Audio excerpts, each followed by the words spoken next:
Hello, everyone out there in podcast world. I hope you're having a great day. You're listening to the Service Business Mastery Podcast. I'm your host, Tersh. Today we have Jarod Spiewak on the show, and I'm super excited about this because we talk about spending money on marketing, and really, it's such a hot topic because there's so much uncertainty in it. And I know that you probably get this a lot, Jarod, but I run into, with my own service business, people always are throwing a pitch at me. It's like, do Facebook ads, do, LSA, do this, do that. And so I'm always like, yeah, but if I spend $1,000 here, $2,000 there, $5,000 here a month, how do I know that that's going to be, how do I know that that's how do I get a measurable ROI for that? And then whenever I run into I hear some contractors and they're like, here's my numbers on Facebook, my revenue was $500,000 this month just from Facebook ads and stuff. And then my LSA was only, $100,000 or $10,000. And so and then other people are like, just use Facebook for brand, creating a brand and everything, association, everything like that. So I'm super excited to talk to you today, and mainly about kind of the biggest mistakes that are made by service companies whenever they first start out. So with that being said, kind of a long intro. Welcome to the show, Jarod. Yeah, no, thank you for having me. I'm excited to be here. Sweet. So tell me a little bit about you and your background and how you got into all of this. Yeah, sure. So let me give you the quick version. So who I am is I'm the founder and lead strategist of Blue Dog Media. We're a marketing agency that helps exceptional service-based businesses essentially make more money with ROI-centric marketing campaigns, so that you can basically worry less about what your marketing is doing and focus more on actually building and growing your business without all the typical agency BS. So that's kind of the elevator pitch, if you will. In terms of me personally, so I got started in this very young. I was 14 and I was graduating high school early. I started going to college at 15, graduated high school at 16. Nice. And I had to figure out how to make money because I had whatever loans didn't cover, I had to pay for myself. We weren't financially well enough, so I could just spend a bunch of money on college and not have to worry about it. So I Googled how to make money online. This eventually led me to writing online. Very, very little money, basically like a penny a word. And so making a couple bucks, learning about this online stuff. A lot of people wanted marketing related content, mainly SEO. So if anyone's familiar with that, that content's very important with it. So everyone's asking for this SEO content. I'm like, what is that? Looked into a little bit. I was like, all right, cool. This sounds interesting, but whatever. And then eventually I got hired by a local real estate corporation to join their marketing team. And very quickly I learned that the corporate world, really not for me, couldn't really stand it, to be honest. So I looked back into some of that other marketing stuff that I learned about, mainly SEO. Started teaching myself. I started working for $5 an hour just to kind of gain experience. I wasn't really worried about the money at that point. Initially, I was mainly actually working with contractors, a scrap metal removal company, if that's the right terminology there. And then from there, I actually got a pretty nice offer from an agency making double what I was at the corporate job. So I did that for about 2 years while freelancing on the side. And eventually I had more and more side work. So it went from full-time to part-time to no time at the agency. I had all these clients. I was like, what's next? I guess I'll start my own agency. And here we are 2 years later. Yeah. So how have you liked that experience, that transition, going from basically learning SEO to now having your own agency? It's great, mainly because I'm a really bad employee. so I'm someone that I'm always looking to, I'm a big believer in systems, processes, automation. So I'm always looking to do the same work much faster and much less time. But as an employee that does hourly work, that means you make less money. So there's the incentive to do things much slower and to basically pad your hours. I'm also someone that's always looking to improve things. And so I was always someone that was like, okay, great. Here's these big issues I can see even in departments that I'm not in. Here's how we need to fix this. And, okay, great. Here's just some idiot in our company that just has all these ideas. So I was like, cool, well, you don't want to listen to me. Yeah, I'll just go and implement all this stuff in my own company, and then here we are. So it was something worthwhile. I was very hesitant for it. I probably I probably could have made the jump about 6 to 8 months prior to when I did, but it was very hesitant to do so just because I was very, very risk adverse at the time. Oh yeah, I mean that uncertainty is the reason why a lot of technicians who are considering becoming business owners, Mm, which are a lot of our listeners, they are really um, hesitant, like you said, risk adverse, because I mean they have a cush job or a relatively cushioned job, pretty much guaranteed hours, especially if you're an mm, HVAC service tech, because we do. There's a lot of HVAC guys and gals that listen to this, or plumbers and electricians, and so like you you know that you're going to get your hours in, and then you go off do your own thing, and you have stuff like marketing that you haven't ever had to do before, mm, unless you're in the office side of things before you start your business. But you have a lot of crazy overhead items that you haven't ever had to deal with before. So that uncertainty is definitely on the top of a lot of people's mind before starting their own business. So, um, with that being said, kind of what are some of the biggest mistakes that you're seeing service business uh, companies make when it comes to marketing type things? yeah. So the two most common mistakes that I see are not tracking how well things are going. And what I mean by tracking is tracking completely, not just how many clicks you're getting, but from the point of the click to the actual dollars being in your bank account, being able to track and being able to look at like your P&Ls at the end of the month, quarter, whatever it may be, and go, okay, great. I know exactly where that $20,000, that 50,000, the 100,000, that million came from, and tying that back to an individual click. Now, that's one thing, is tracking things as detailed as possible. Pretty much nobody has that I talk to, whether they do 100,000 a year or 15 million a year. Basically, nobody has it set up in the service-based businesses.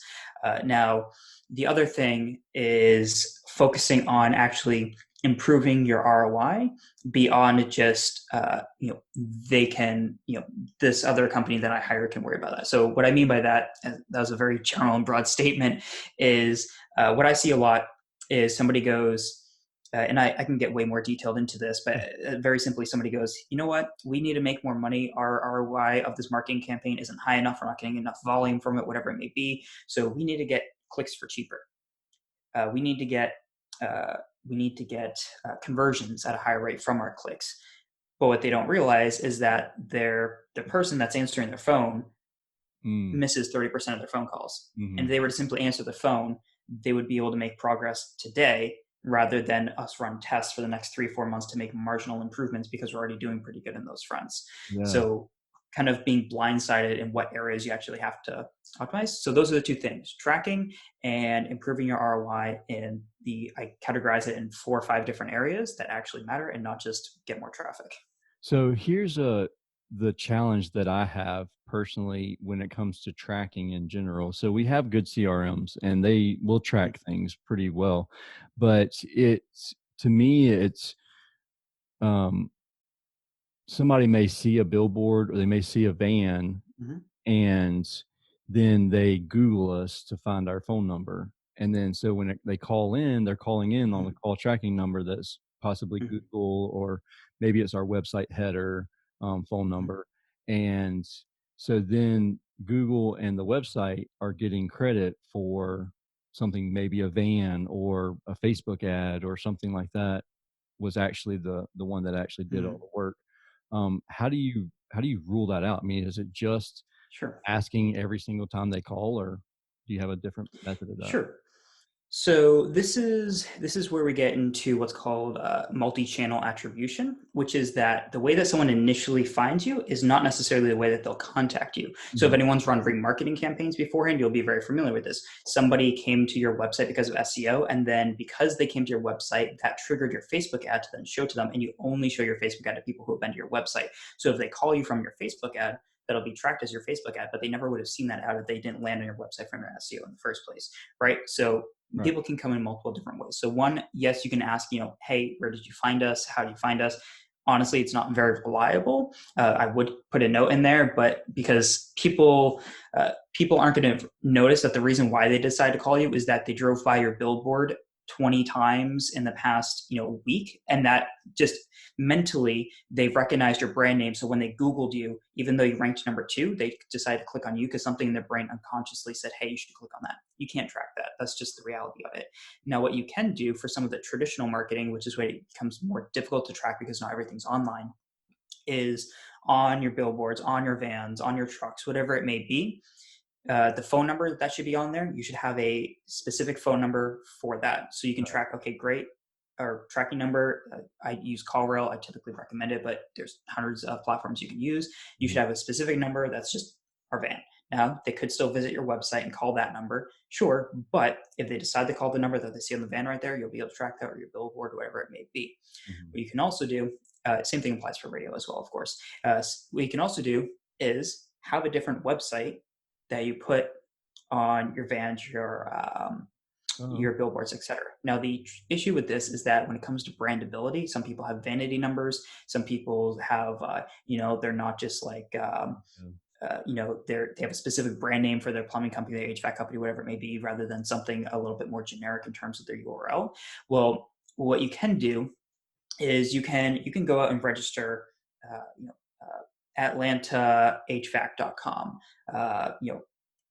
whatever it may be, right? And then you can send people to that website. That website automatically redirects them to your main website, but you can track how many people entered that website, then went to your website. So these are some of the ways you can kind of get around it. But at the end of the day, it's still going to be challenging because the less direct it is, the more difficult it is to really track. But you're not looking for perfect data, you're looking for good enough data. You should never look at your, let's say your Google Analytics in terms of traffic and go, okay, great, we had 213 people on our website. No, you should look at that and go, okay, great, we had more people than last quarter, last month, whatever it may be. You're looking more so at trends rather than the exact number. Okay. Yeah, that makes sense.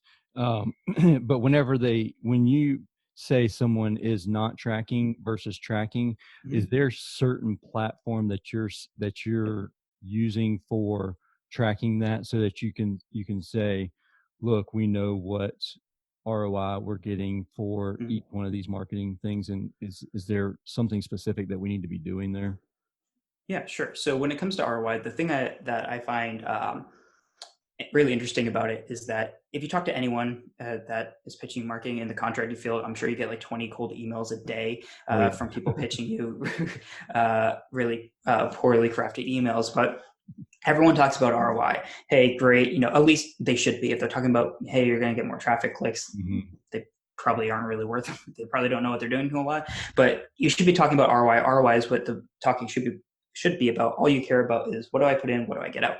Now, the issue is most of what actually determines if you get ROI has nothing to do with the actual marketing company that you have hired, because your Google ad, that gives you clicks, your website, that gives you leads, your sales team is what turns that into sales, your fulfillment team is what gets them to come back and actually retain them as a customer and actually write positive reviews about you, and so on.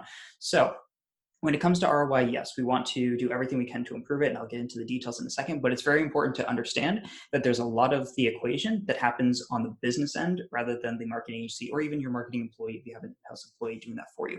So when it comes to tracking, some things, again, would be more so on our front versus on your front. First thing, anything online, the basics are set up for you. It's automatically going to track your clicks and website visits, right? So let's take Google Ads for an example, because most people have run Google Ads at some point in time. So somebody clicks on your ad, Google Ads tracks that automatically, comes to your website. You're probably using Google Analytics as well. Most people are using that, so you can track the traffic. Okay, great. Now, the next thing you need to track are conversions. Form conversions, most people have that set up. You can either set up through Google Analytics, Google Tag Manager. If you're using Google Ads, you can set up through tracking codes. I'm going to keep that brief because you can just Google how to do that stuff, and it's pretty straightforward. The next thing, which I would say maybe 30-40% of the people that I talk to actually have that set up, is call tracking. That's the next level, is using a platform like CallRail, which is what we recommend to and what we use ourselves to actually track these phone calls. Now, there's a couple things you can do with something like CallRail.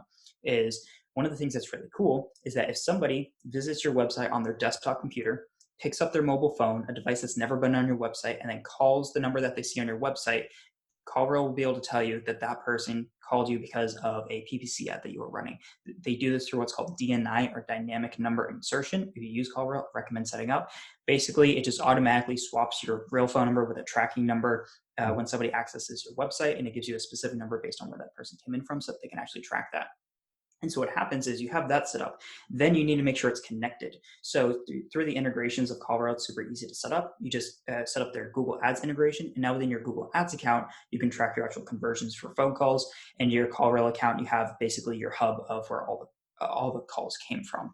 So that's the next level that everyone should have set up, that again, maybe 30-40% of the time they have it set up.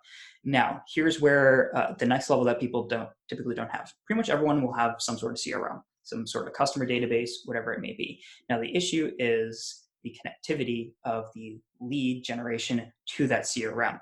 And now, depending on what you're using is going to depend on how this is going to set up. They might have a native integration with something like CallRail and Google Analytics for tracking that, or you might have to hire a developer to build that integration for you. Luckily, hiring a developer is super easy. Go to upwork.com. You can find a ton of them. It's not very expensive. And most of these tools comes with built-in APIs. And what that means is that it's very easy and very straightforward for someone to build you a custom connection so that your CallRail account can talk to your CRM. And so what should happen is, depending on how this is set up, how your systems and processes are, it might be partly manual process, it could be completely automated, but you get a call from Sarah. She has, she needs a new, a new heater installed, or Georgia, probably not. She needs a new AC installed. So, AC, it's kind of old, keeps breaking down. She needs a new one installed. So great. You write down her information, you put it into your CRM. Well, you now know her phone number. If it does not automatically do that, your team should be going into CallRail, looking for that phone number. Okay, great, it's there. What was that source? And then within your CRM, either within a custom field or a built-in one, again, depending on what you're using, depends on what you have, you should be able to indicate this person called in from here. Now, ideally, that happens automatically, where CallRail is automatically looking for a new contact added to your CRM, and it looks for that number, just makes it easier. But at the very least, someone should manually be going through and matching the leads you got to the actual conversions. Okay, great. This person was a form conversion on our website. You can track form conversions by source by setting up hidden fields. Talk to whoever manages your forms, and they can do that for you. So you can actually track where the person came in from, where they were filled with the form.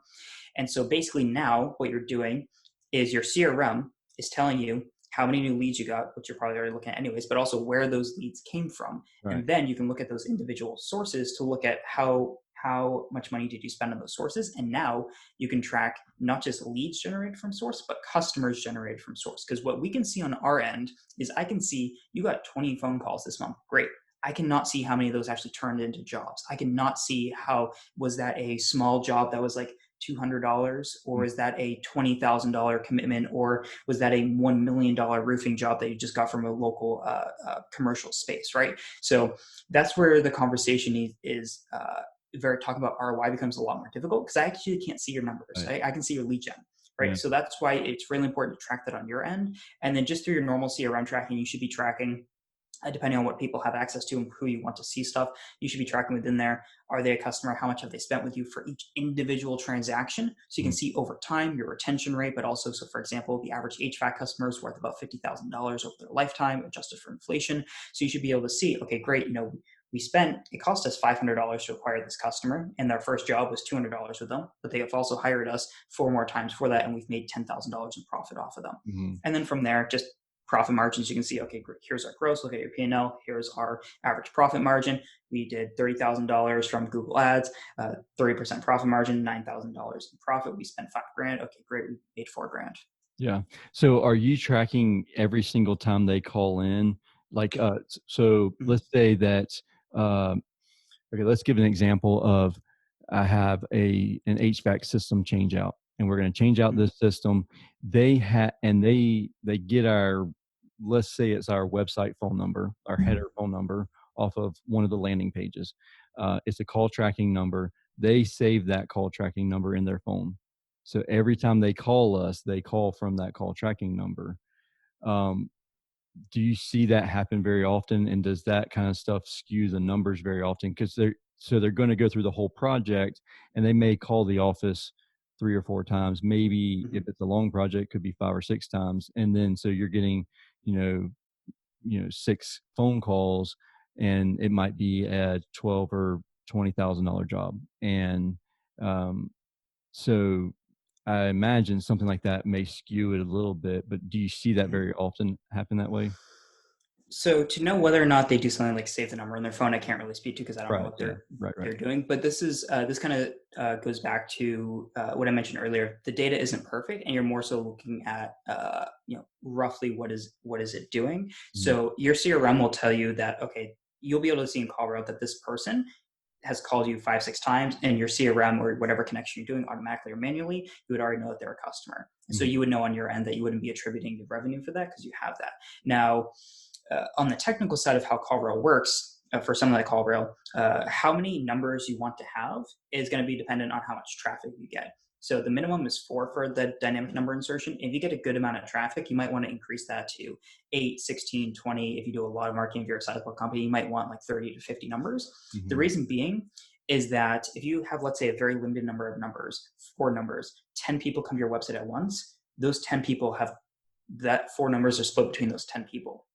And so if somebody does save that number, let's say it's a 555 number, right? And so if I save that 555 number and then somebody clicks on your ad from Google Ads and within a certain period of time within before that number is shown to a different user, if I then call that 555 number, it will say that it came in from Google Ads because there's no way for the system to know. However, it's not going to be very often that happens. Okay. So it's just not going to be perfect. But again, there's no way to really, the alternative is just to not have that data whatsoever. Right. Yeah. And if you're breaking it down that deep and that far, Mhm. you're way ahead of the game as far as Right. everybody else that's tracking the ROI. So, all right, that's cool. I mean, I like that. And then you say in improving your ROI, and I think a lot of what I took out of that is a lot of like what our coaches use. We use a business coach group out of New Mhm. Jersey, CO Warrior, and their biggest thing is when you ask, all right, so what should our conversion rate be, or what should our percentages be for sales and everything else, and they're like, Mhm. well, what was it last month? And they're like, well, that's not what I want to know. I want to know what the industry standard is. Like, no, whatever Mhm. last month was, let's just improve on that. Let's get it better Mhm. for last month. And I think that's kind of what you were saying about the ROI and even improving that over the time period. Is that correct? Yeah. So to a certain extent, I do think that you should focus on where your numbers are because it's very hard to compare against someone else, especially if you're comparing yourself against like Hmm. the, you're the new HVAC company. You've been a technician for the past 10, 15 years, and now you just started out. You're handling the phones yourself for the first time in your life, and you're competing against the $4 million company that has an army of salespeople. Hmm. Let's face it, your sales skills probably suck compared to theirs because they have decades of experience in systems and processes, and you're just figuring this out. Yep. So yes, I would 100% say you need to focus on what you're doing, but more so the issue that or the challenge or rather the real opportunity I see for businesses that understand this is that your ROI, how much money you make from what you put into your marketing, is not based on how cheaply you can get clicks or what percentage of people you can convert. It's everything that happens from the point of you getting a click to every transaction you ever have with that person, and how many referrals they ever give you in the lifetime of their being a customer, whether or not they leave you positive reviews. Because hey, they leave you a 1 star review, that other person that you just paid $30 a click for may decide not to call you because of that 1 star review, Yeah. right? And so I'm gonna throw out a lot of numbers here. I'm gonna try to do it fairly All quickly so I can get through it. right. Yeah. So for anybody watching, you may need to listen to this part a couple times because there's a lot that I want to cover in a short period of time. All right, so buckle up. Let's say you're doing something like Google Ads. Again, I use Google Ads as an example. Those are the two things we do: SEO, Google Ads. However, most people have run Google Ads and it's a lot less moving parts. It's a lot more straightforward. Let's say you spend $5,000 a month on Google Ads, and each click costs you $30. You would get 167 clicks. Let's say you get 10% conversion rate, that'd be 17 conversions roughly. Let's say your sales team closes at 30%, there'd be about 5 new customers. Let's say on average, the lifetime value, if you don't know what lifetime value is, go ahead and look that up. So let's say the lifetime value of your customer is $10,000. That would be $50,000 in new revenue over the lifetime of those 5 new customers. Let's say you have a net profit of 30%. That'd be $15,000 in net profit. So you spent 5, you'll make 15. That's a 300% ROI. Now, let's just say that that's the baseline of what you're doing. Let's say that's the average advertiser in your space. Mhm. So what most people then do is they go, okay, great. If we want to improve our ROI, we need to lower our cost per click. We need to improve our conversion rate. But what happens is these are the most difficult things to improve because that's what everybody is focused on. Yeah. Everybody is yelling at their agency, hey, I need cheaper clicks. Everybody is complaining to the web developers, hey, I need a higher conversion rate. That's what everyone's doing, and it's the most competitive to really focus on it. But what happens if we break down each of those individual sections? And I have the math on the screen here, which is why I'm looking over here. But let's say we break down each of those individual sections and we make marginal improvements to every situation. And I'll even explain a couple of different ways that you might be able to do this. So let's say your cost per click goes from $30 to $28. Pretty small change. And you could do that because let's say you improved your quality scores, or you cut out some keywords that were spending a lot of money but weren't really generating conversions. Lots of different things that might happen there. So you make a marginal improvement from 30 to 28. That's 179 clicks, up from 167. Let's say your conversion rate, 10% conversion rate for service-based business, you're looking for about 10 to 20%. If it's a more emergency service, maybe 20, 30%. If it's a very competitive area, you might be looking at about half those rates, just because people are going to price check a lot more. So let's say you go from a 10 to 15% conversion rate. I would say that's a pretty marginal improvement from 10 to 15%, because it's still very much so in the realm of possibility. I would say 15 to 20% would be a pretty big improvement, but I'd say 10 to 15 is pretty marginal. You're going to do that because you ran some tests. You changed your headline. You made your call to actions a little bit more clear, your buttons. You actually made your phone number stand out. Your phone number should be very big, top right of your website. It should not be hidden at the bottom or anything like that. So it should be very clear how they convert. Okay, great. Went from 10 to 15% conversion rate. Your sales rate, let's say you go from 30% to 35%, still in the realm of possibility. Most contractors that I talk to, anywhere with the actual numbers, not what they actually say that they are, because they always say it's like 89%. Right. The actual numbers, I'll find anywhere between 20% on the lower end and 45% on the we have just a kick-ass sales team end. Yeah. So let's say you go from 30 to 35%. How? You sit down with your people at least once a quarter. You're using CallRail, you're recording your calls, you're sitting down with your sales team, you're going over the calls. Here's how we can improve. Here's the systems and processes we can put in place so that when Bill's answering the phone, it's just as consistent as when Jack is answering the phone. Bill leaves, he was a great salesperson. We're not screwed because he wasn't the only person that actually knew how to do the job in the business. Exactly. So you're creating systems and processes, you're improving the quality of your team, you're sitting down, you're hiring sales coaches, you're telling them, hey, please tear apart our sales processes, make us look like complete idiots, and help us build it up, right? If you want to get really advanced, fly your team off to that $5,000 sales event. It's pretty expensive. Yes, it's going to cost you 10, 15K to send your entire team and house lodging and everything like that. But you're also going to walk away with that. And maybe that 10, 15K that you invested is going to end up being an extra $100,000 a year for your business. So improving your sales team, you go from 30, 35%, completely within the realm of possibility. Let's say on the revenue, it's a little bit harder to do so, but you increase your lifetime value. Let's say you go very marginally from 10,000 to 11,000. This is you increase your prices, or maybe you get them to come back for an extra job or two. You do an upsell for something or whatever it may be. So you go from 10,000 to 11,000 on average in revenue. Let's say your net profit, you go from 30 to 32%. Again, once a quarter, you should be sitting down with your accountant and everyone on your team. What's everything that we pay for on a recurring basis? What do we not need? Does anybody actually use this tool anymore? Do we need to lower our plan or the software? Do we actually need this additional cost? Whatever it may be, right? So let's say, again, you go from marginal improvement from 30 to 32%. So here's what we've done. We've lowered our cost per click from $30 to $28, improved our conversion rate from 10 to 15, improved our sales rates from 30 to 35, improved our lifetime value from 10,000 to 11,000, improved our net profit from 30% to 32%, all within the realm of possibility. You went from making $15,000 in profit to $33,000 in profit, which is a change from a 300% ROI to a 660% ROI. And we haven't even done a whole lot other than marginal changes. We could push that a lot further. You could drop the cost per click by an extra $1, improve conversion rate to 20%, improve sales rate to 40%, improve lifetime value to 12.5 grand, improve net profit to 35%, all within the realm of possibility. And now you're making $64,000 after spending that $5 grand, which means you went from a 300% to a 1,300% ROI. And everyone focuses on the clicks and the conversions. Most people don't look at the sales team, the lifetime value of the customers, and the actual net profit of the business, which is where the 80% of the actual ROI comes from. Yeah, I love that, because that's the thing that most people don't even track. And like we were talking about earlier, even with the call tracking and listening to phone calls, listening to the recordings, and going back, and it's cringeworthy a lot of times, especially when you first start doing it and you're like, oh, I wouldn't answer. I wouldn't buy from that person. When you're listening to your own phone conversation. I love all of that. It's so much. Whoever's listening to this or watching this, you're gonna have to pause it and rewind it a couple of times, because it's so much information. But it's real information, and it's what we really need to hear. It's a gut check for a lot of us, because that outbounding after the fact, that's a huge thing. Like all this money that's being left on the table, and these people want things, but maybe in the moment, it's just like it was 108 degrees here yesterday, day before yesterday. And so it's legitimately like, they're just like, let's just get some air going in the house. But in reality, they needed some ductwork replaced or repaired. They needed some other things. They needed a little float switch or something else.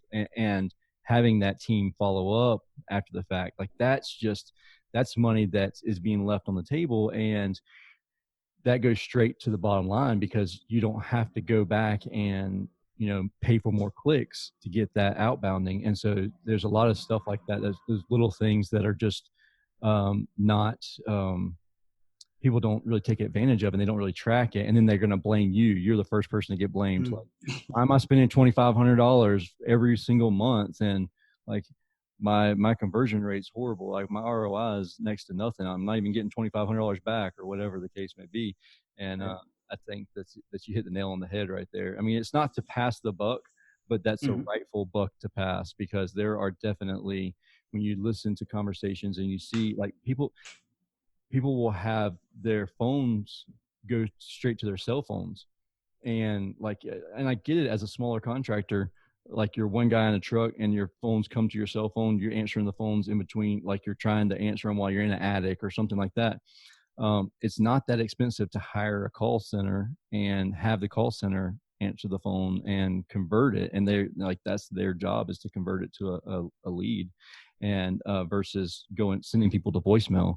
Like you can't sell anything by sending people to voicemail. And so, yeah, I like it. That's a ton of value. Jarod, thank you so much for everything that you get. I mean, there was so much information there. You're going to have to listen to this episode a couple of times because of all of that. But if they want to learn more about you and your business, what's the best way for that to happen? Where do we reach out to you? Yeah, sure. So before I say that, the last thing that I will say is, yes, it's not about passing the buck. It's about clear and honest communication. That is what makes the difference. I can guarantee you that that's the biggest factor in our business. How long we retain people is communication. Make sure who you're working with understands the stuff that I said, and make sure that you're having open communication on what happens after you get that lead and what those numbers actually are. Your conversations with your marketing team or agency should not be, how many clicks do we get? It should be, hey, great. You said we got 50 leads. That's great. We got this many clients, that's going to be worth this to us, right? So with that being said, the way you can find me is if you go to teambluedog.com, TEAM, bluedog.com. That is the agency website. From there, I invite you to check out the content. Honestly, there's not a whole lot on there, but if you check out the content, every piece of content that I have on there does link to the YouTube channel, where there's a lot more content. It is explicit, so if you're a little bit worried about the language, probably don't check that out, to be honest. But I have much more content on YouTube. You'll be able to easily find it there. Google my name if you want to know more about me and so I'm not there's no hard pitch here. Just come check out the content. If you're like, hey, you seem pretty smart, then let's strike up a conversation. Cool, man. I appreciate it. Thank you. Thank you for everything. And thank you, anybody that's watching this, listening to this. Service Business Mastery Podcast is the podcast focused on service business owners, managers, and technicians who are considering becoming business owners. My goal here is to answer the unasked questions, and I hope that today's episode did that. If you have any questions at all, don't hesitate to reach out to Jarod or myself. And if you can't remember who it was, just send me a text message or email and say, hey, the guy was talking really fast that gave out so much information. And I'll know exactly what you're talking about. But anyways, have a great day, and I hope to talk to you again soon.